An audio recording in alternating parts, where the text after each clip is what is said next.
Hello ladies and gentlemen, and welcome back to another Jurassic World Dominion video. In today's video we'll be breaking down all of the brand new scenes from Jurassic World Dominion's Extended Edition.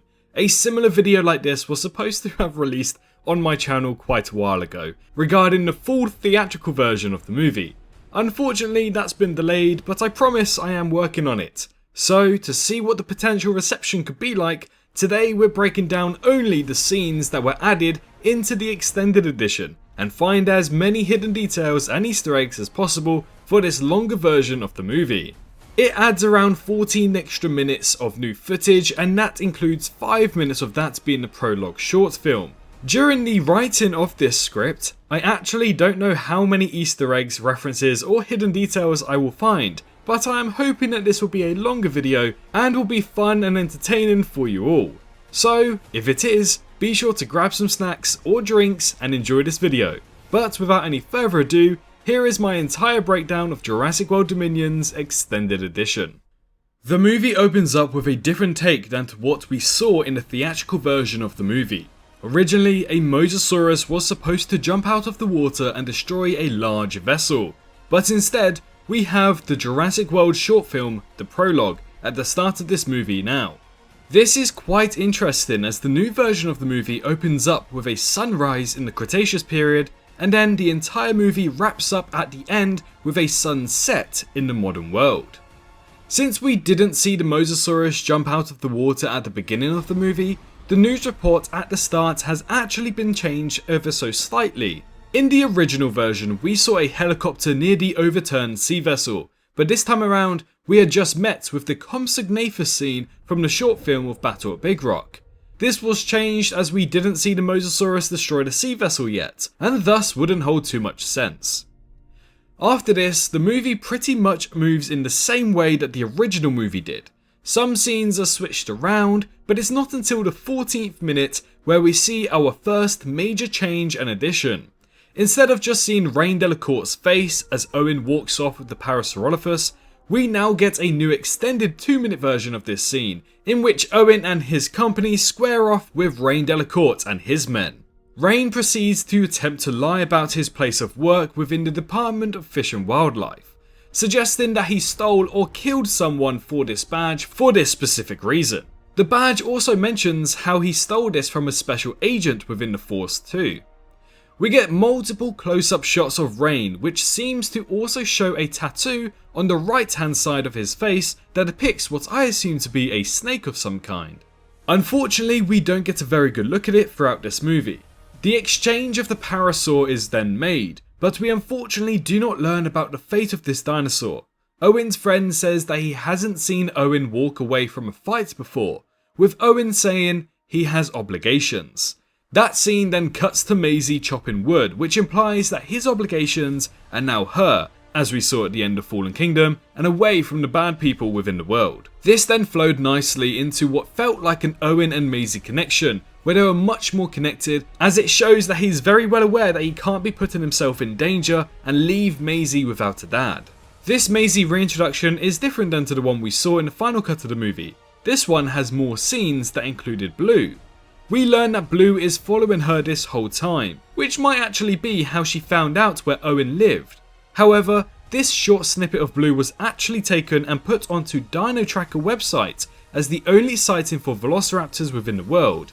That was until we saw the Jurassic Park 3 velociraptors found in Canada. There's a shot from the point of view of Blue whilst she spies on Maisie. This then mimics what we saw in the theatrical cut of the movie, where we meet Blue for the first ever time as she spies on the family at the cabin. Maisie then walks into a shop where it suspiciously doesn't have any nods or references to dinosaurs whatsoever within their modern day world, suggesting that some people still choose to not believe that these beasts exist or are even a real threat. Maisie says that she is homeschooled whilst the shop owner asks her where her home is. Knowing that people are looking for her, Maisie keeps quiet and doesn't mention anything, which is a nice attention to detail, because no matter how much she may be against being trapped at this cabin, she knows it's for her own good. After these new Maisie scenes, the movie continues as normal, until we get to the scene in which we see Blue teaching Beta how to hunt. Before this, in the theatrical version, we saw Beta kill the wolf, But now, we have a slightly extended look of two poachers attempting to shoot and kill beta. These are actually independent poachers that hunt for pleasure. They've also tactically worn the correct outfit too for hiding within the trees in this snowy area. After the poacher misses his shot, we get a really odd looking slow-mo scene of Blue chasing after them and pouncing onto the poachers. If this is the same scene as we read about in the junior novelization, this means that both of these poachers were actually killed by Blue. However, you hear one last gunshot and a raptor call, where it then cuts to Owen and Claire reacting to it, which is much more understandable than to what we got in the theatrical version, where it was just some random dinosaur call within the forest. Another new scene involves Maisie and Owen together, where Owen is teaching her how to defend for herself. Claire comes in and says, "Stone cold," after she uses her newfound catchphrase, "Wrong girl, wrong time." This is unlike what we see in a theatrical cut, where Claire says "stone cold" after Maisie does her little knife trick. Owen discusses how to win a knife fight, which partially foreshadows his one-sided knife fight with Rain Delacourt later within the movie in Malta. The movie moves on with the scenes as normal, until we get to Ellie Sattler's reintroduction. Instead of saying, "Did you say you caught a live one?" and move directly into Alan Grant's reintroduction, we see that the wild one is at the family farm, and more importantly inside the house. Ellie mentions how she studied plants from a long time ago, proving that she is in the same profession as she was way back in 1993's Jurassic Park. We see Ellie swab the locust and find out its DNA, which explains why she said that these locusts have extinct DNA from the Cretaceous period, whilst in Alan's tent in a theatrical cut, we previously had no understanding as to how she found that out. Ellie mentions that she needs a second opinion on the locust, and takes the creature away for a little road trip, which gives us a new reasoning as to why she went to see Alan and actually sets up his return. And once we cut to Utah, we can also see her car driving into his dig site. Alan has his beautiful reintroduction, where then he is met with criticism from two teenage girls laughing at the fact that Tyrannosaurus had a tiny brain. That's pretty average. I don't know what that's normal size. This whole interaction added a better management to Alan's scene and gives us more time to view Alan without the main cast around him. Alan Grant proceeds to explain how the Tyrannosaurus was smarter than they originally thought, and that they were capable of memory and loyalty. Firstly, the memory part foreshadows what we see in the final battle of the extended edition, where Rexy remembers her direct ancestor's battle with the Giganotosaurus. And secondly, the loyalty part could be a reference to that of the Buck and Doe Tyrannosaurus from the Lost World Jurassic Park, in which they not only didn't stop to get their baby back, but also attempted to kill the humans, such as Eddie Carr, for taking their baby in the first place. One of the girls showed Grant what a T-Rex is on Instagram, and it is a shot of Rexy at the drive-through cinema from the prologue short film. Not only that, but she mentions how they've been around since the 90s. Something that I am sure Alan Grant knows well about, given his run-in with Rexy in 1993. Once we get to the tent scene, it is actually slightly extended and edited compared to what we see in the theatrical version. We learn about Ellie's new study of being able to grow algae, and honestly, it's just nice to see these two characters talk amongst each other once again after 21 long years. Ellie also mentions how humans are on the verge of extinction, something that we did hear in the trailer but not in the movie. This is a nod to the dinosaurs and locusts living everywhere across the globe. Now, there are some scenes in this edition that don't really add anything major, but are simply just slightly extended scenes that add a couple seconds. Just like this one of Maisie walking up to Beta before giving her some toast. Along with a second one of new angles for Owen and Blue's interaction immediately afterwards. Another quick scene is shown where we see Claire and Owen driving off out of the Sierra Nevada and towards Franklin's place of work for the CIA. Skipping over the scenes of Ellie and Alan arriving in the Dolomites Mountains, we jump to Malta. During this new Malta scene, we see an entirely cut sequence of Oviraptor vs Lystrosaurus, which probably has the funniest but yet graphic death scene in the whole entire movie. Take a look.